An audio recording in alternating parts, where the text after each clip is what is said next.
I never thought my life would end quietly. Not literally, but emotionally. I always assumed there would be a moment when I would know. A clear signal.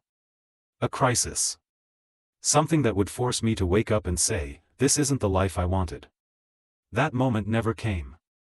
Instead, my life slipped past me politely. I was never reckless. Never impulsive. I made careful decisions, reasonable choices, safe compromises. I believed time was generous, that it would wait for me to feel ready. I believed urgency belonged to other people, the dramatic ones, the reckless ones, the ones who made mistakes loudly. I was proud of being steady. What I didn't understand was that steadiness without intention slowly turns into inertia. From the outside, my life looked complete. Work, responsibilities, familiar faces, routines that made sense. People described me as reliable, grounded, mature. I accepted those labels gratefully, not realizing they were replacing something else. Desire. I learned early to postpone it. Whenever something inside me stirred, a wish, a curiosity, a quiet dissatisfaction, I told myself it wasn't the right time. I needed more experience. More money. More stability. I convinced myself that wanting more too soon was a form of immaturity. So I waited. I waited through my 20s, telling myself my 30s would be different. I waited through my 30s, believing clarity would arrive eventually. I waited so long that waiting became my personality. People around me made choices. Some failed. Some succeeded. Some changed direction halfway through their lives. I watched them with a strange mix of admiration and discomfort. Their certainty frightened me. Their willingness to risk something made me uneasy. I told myself they were impulsive. The truth was simpler, they were moving. I stayed where I was because it worked. Not because it fulfilled me, because it didn't fall apart. I confused stability with purpose. I mistook endurance for meaning. There were warning signs. Subtle ones. I stopped feeling excited about the future. Not anxious, just indifferent. Plans felt like extensions of the present, not openings into something new. I began counting time and obligations instead of dreams. Days blurred together. Weeks passed without distinction. Achievements landed softly, like objects wrapped in too much padding to make a sound. I remember standing in a room once, surrounded by people celebrating something I had worked toward for years, and feeling strangely detached. Not unhappy. Just distant. As if the moment belonged to someone else. That scared me, but not enough to change. Because nothing was wrong. And when nothing is wrong, you learn to doubt your own discomfort. You tell yourself you're ungrateful. Dramatic. Expecting too much. You lower your expectations until they no longer hurt. That's how I survived. I built a life that asked very little of me emotionally. A life where I knew what was expected and delivered it consistently. A life where I didn't have to confront uncertainty or risk disappointing anyone. Including myself. The most dangerous thought I had was also the most comforting one: I'll do it later. Later, when things calm down. Later, when I feel more confident. Later, when the timing makes sense. Later became my shield. Years passed quietly that way. So quietly I didn't notice how much of myself I was losing. I didn't notice that my instincts were getting weaker, that my voice had softened into something hesitant, that my sense of possibility was shrinking. I adapted so well that I forgot I had adapted at all. The first real crack came during an ordinary moment. No drama. No breakdown. I was going through old photos, not nostalgically, just out of boredom, when I noticed something unsettling. I recognized who I was. But I didn't recognize who I was becoming. The person in those photos had urgency in their eyes. Curiosity. A sense of direction, even if it was uncertain.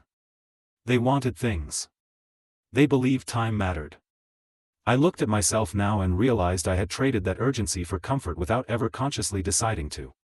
That realization didn't hurt immediately. It settled. I began to notice how often I said, someday, without any intention of choosing a date. How frequently I postponed conversations that mattered. How easily I talked myself out of change by reminding myself how much I had already invested in staying. Investment became my excuse. I had spent so much time building this life that leaving it felt irresponsible, even if staying meant slowly disappearing inside it. I told myself that starting over would waste everything I had worked for. What I didn't see was that time doesn't refund itself. You don't get credit for endurance if it costs you presence. The night everything shifted wasn't dramatic. I didn't cry. I didn't panic. I just sat alone, thinking about how quickly the years had gone, and felt a cold certainty settle in my chest. I had mistaken patience for wisdom. I had assumed time was infinite. And for the first time, I wondered, not fearfully, but honestly, what if this is it? What if this careful, reasonable, quiet life is the result of all my waiting? What if the right moment doesn't arrive because it isn't something you recognize, it's something you choose? That thought didn't inspire me. It terrified me. Because it meant that the life passing me by wasn't an accident. It was the consequence of waiting for permission that was never coming. And once I understood that, I couldn't unsee it. After that thought settled in, time changed its shape. The days still moved forward, but they felt heavier, denser, as if each one carried the weight of everything I had postponed. I became painfully aware of how little of my life I was actively choosing. I was existing inside decisions I had made years ago, maintaining them out of habit rather than belief. That awareness didn't motivate me. It paralyzed me. I started noticing how often I said yes without thinking. How instinctively I avoided anything that might disrupt the fragile balance I had built. I had created a life optimized for continuity, not for meaning. And continuity is addictive. It tells you that as long as nothing collapses, you're doing fine. It whispers that disruption is dangerous, that change is irresponsible, that dissatisfaction is something mature people endure quietly. I believed that voice for a long time. But now, every time I followed it, something inside me resisted. Not loudly, just enough to hurt. A quiet tension in my chest. A subtle frustration that lingered long after the moment passed. It felt like betraying myself in small, invisible ways. Those betrayals accumulated. I began to feel restless in places that used to comfort me. Conversations felt repetitive. Achievements felt oddly distant, like they belonged to a version of me that no longer existed. I caught myself thinking, is this really what I'm protecting so carefully? That question scared me more than failure ever had. I tried to regain control the way I always did, by thinking. Planning. Analyzing. I told myself that if I just understood the problem well enough, the solution would reveal itself naturally. It didn't. Insight without action only deepened the pain. The more I understood, the more trapped I felt. I could see the walls clearly now, and that made them harder to tolerate. At night, my thoughts grew darker. Not suicidal, just heavy. I imagined myself 10 years older, still living this life, still telling myself that someday things would change. That image terrified me in a way panic never had. Because it felt plausible. I realized then that the most dangerous futures aren't the dramatic ones. They're the familiar ones extended indefinitely. I started to grieve something I hadn't officially lost yet, my remaining time. I felt a strange mourning for the years that hadn't passed but already felt spent. That grief sat quietly beneath everything I did. People noticed I was different. They asked if I was tired. If I needed a break. If something was wrong. I said no. I said I was fine. That word, fine, felt increasingly dishonest. The breaking point came unexpectedly, in a moment that should have been insignificant. Someone casually mentioned an opportunity one had once dreamed about, not accusingly, not nostalgically, just as a passing thought. Remember when you wanted that? I nodded. But inside, something collapsed. I realized I didn't remember wanting it anymore. I remembered postponing it. Rationalizing it away. Convincing myself it wasn't realistic. Somewhere along the way, desire had turned into memory. That realization hit me harder than any loss. I felt an almost physical sense of panic, not because I wanted to act immediately, but because I saw how easily wanting can die when it's ignored long enough. That night, I didn't distract myself. I didn't soften the truth. I let it sit with me until it hurt. I admitted something I had avoided for years: I wasn't waiting for the right moment. I was hiding from responsibility. Responsibility not to others, to myself. Waiting had protected me from risk, but it had also protected me from discovering who I might become if I tried. I had chosen comfort over curiosity so consistently that curiosity had gone quiet. I saw then that my life wasn't empty, it was overmanaged. Every edge sanded down. Every risk removed. Every sharp emotion dulled for the sake of stability. I had built a life that couldn't hurt me, and in doing so, had stripped it of the ability to move me. That was the moment I understood the real cost of waiting. It doesn't just delay joy. It erodes courage. The longer you postpone, the harder beginning becomes.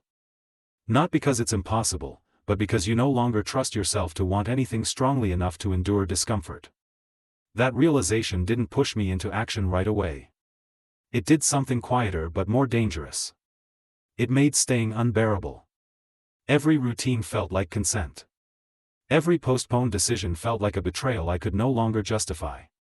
I began to feel claustrophobic inside a life that once felt safe. I considered escape. Not heroically. Not dramatically. Just leaving. Disappearing. Resetting everything so I wouldn't have to confront how long I had waited. That thought scared me. Because it felt like relief. I recognized it for what it was: another form of waiting. Waiting disguised as movement. Avoidance wearing the costume of change. I didn't want to run. I wanted to choose. But choosing meant accepting that some time was gone forever. That some doors had closed quietly while I was convincing myself they would wait. That I would have to live with that loss instead of pretending it wasn't real. That truth settled heavily in me. I knew then that the next step wouldn't feel liberating. It would feel late. Awkward. Risky in ways I was no longer practiced at handling. But I also knew something else, with painful clarity: if I didn't move now, imperfectly, uncertainly, I would keep waiting until there was nothing left to begin. And that fear, steady and cold, finally outweighed my fear of change. I didn't make a bold move. I didn't reinvent myself overnight. What I did was smaller, and harder. I stopped waiting. That decision didn't come with confidence. It came with a quiet resignation, the understanding that I would never feel ready, and that readiness had been the excuse that kept me still. I began with the one thing I could no longer postpone: honesty. Not dramatic honesty. Not confessions delivered with intensity. Just simple, uncomfortable truths spoken without apology. I admitted when I didn't want something. I said no without explaining myself into exhaustion. I acknowledged dissatisfaction instead of translating it into gratitude. Each time felt unnatural. My heart raced. My body reacted as if I were breaking a rule I had lived by for decades.